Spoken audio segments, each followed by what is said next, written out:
All right, guys. Good evening and welcome to the Footybets YouTube channel. Today being the 15th of December, a day after the semi-finals of the FIFA World Cup 2022 holding in Qatar has ended and produced two finalists. A sort of dream match for most neutrals in the world. Argentina will take on France on the 18th of December, being Sunday this week, to decide who qualifies as the World Cup winner of the tournament. Right, guys, let's not forget that France are aiming to become the first team since Brazil in 1962 to win successive FIFA tournaments. Brazil did it in 1958 and 1962. Obviously, they had Pele in both teams, and France are trying to do the same thing 60 years later, obviously led by Kylian Mbappe and Antoine Griezmann. So yeah, guys, we had the first semi-final, which was between Croatia and Argentina, and it was a bit of an underwhelming performance from the Croatians. We didn't expect them to at least be able to notch up a goal or at least put the Argentines under pressure. That failed to materialize. Lionel Messi gave Argentina the lead on the night with a sumptuous penalty. I'm sure if you had like three goalkeepers in the penalty area, none of them would have been able to catch that penalty. He was struck with such viciousness and anger.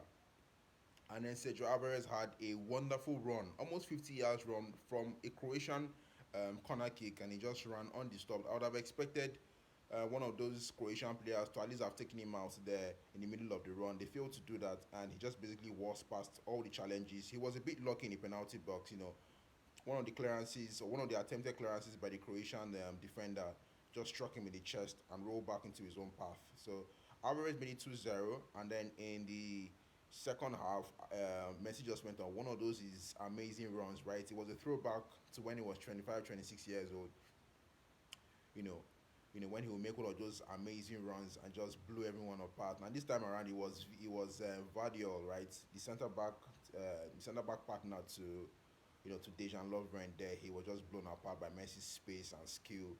You know, uh, made him look very ordinary. And don't forget that Vardiol has been one of the best defenders of this tournament, right?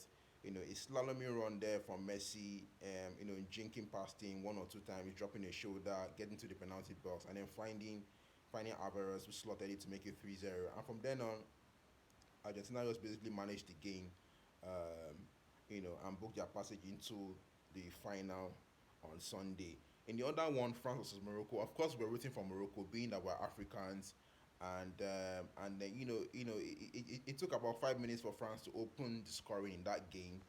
A slip by one of the Moroccan defenders there basically played in Antoine Griezmann. You know, he passed on to Mbappe, who could not unleash his shot early enough. He was blocked by the Moroccan defenders, and a ricochet into the path of Theo Hernandez. Basically saw him, with an acrobatic finish to give France the lead there. Some people think that Bono could have smothered that shot, could have gotten closer to him, to smother the shot. But hey, let's not reduce that acrobatic finish and that wonderful goal to criticisms there of Moroccan goalkeeper, who so far has been, probably the standard goalkeeper of the tournament, right? And then in the second half, the beautiful work from Kylian Mbappe.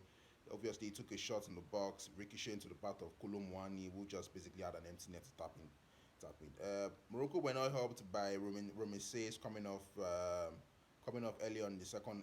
Sorry, coming off early in the first half there due to a niggly thigh injury there. Don't forget that he was substituted in that game against Portugal for the same injury there, and it was a bit of a risk, starting him in this game against France there.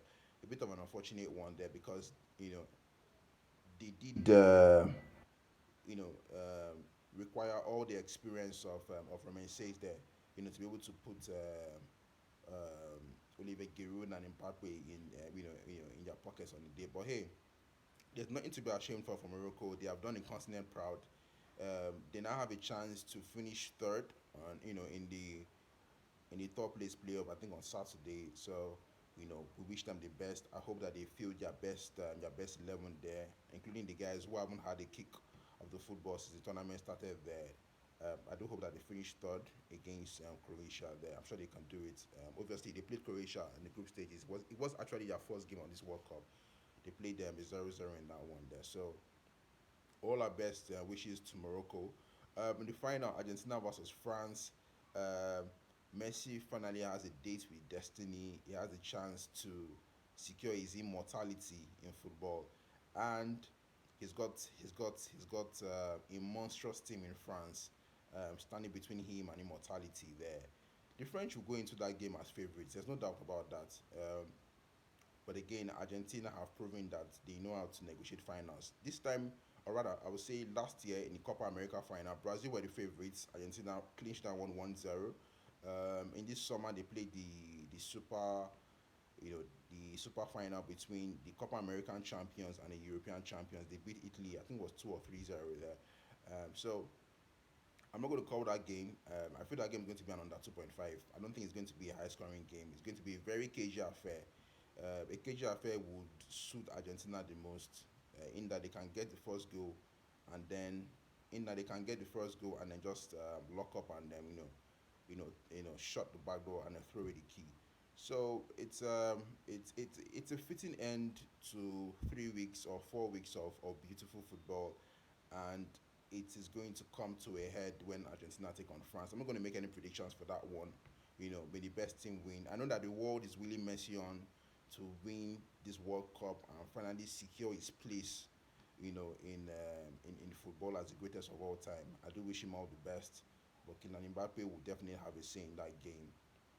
I'm very troubled for Molina, who is the right back of Argentina. He's going to come face to face with Kylian Mbappe in that right hand side, and he's going to have a hell of a game because stopping Kylian Mbappe has proven so far very difficult. Even Ashraf Hakimi of Morocco struggled against him, and Hakimi himself is very fast. So uh, um, I can't make any predictions. I'm really wishing Messi wins, right? Because I'm a big fan of the Little Magician. But on the day, may the best team win. So guys, that's pretty much it.